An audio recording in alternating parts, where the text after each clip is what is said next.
5 राज्यों में विधानसभा चुनाव होने हैं और सभी राज्यों में चुनावी सरगर्मी चरम पर है।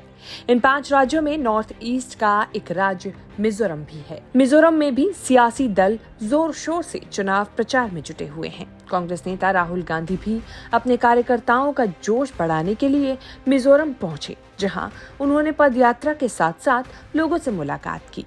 मिजोरम के ताजा सर्वे की बात करें तो दूसरे राज्यों की तरह यहां भी कांग्रेस का अच्छा प्रदर्शन देखने को मिल रहा है।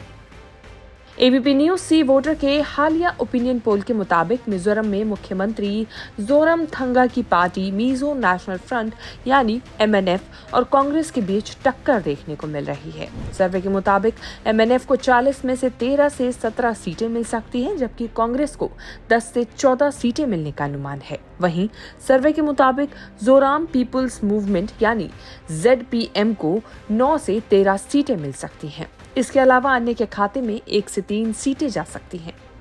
सी वोटर के मुताबिक इस सर्वे के लिए 90,000 लोगों से बात की गई और ये सर्वे 1 सितंबर से 8 अक्टूबर के बीच किया गया। कांग्रेस को मिजोरम में भी जीत की संभावना नजर आ रही है, इसीलिए राहुल गांधी ने भी इस राज्य को लेकर दिलचस्पी दिखाई है। राहुल गांधी ने मिजोरम आकर अपने विरोधियों पर इस तरह से निशाना साधा। उन्होंने कहा कि MNF और ZPM बीजेपी से मिले हुए हैं। My main point here is to focus people's attention and not to distract people's attention. Okay? And the message I want to give the people of Mizoram is very clear. The Congress party has a program, has a record, number one. Number two, both the parties, no matter what they say, the ZPM and the MNF, are instruments for the BJP and the RSS to enter this state. The Congress party can never be an instrument for the BJP to enter because we are ideologically completely aligned against the BJP. So that is something the youngsters of Mizoram should think about.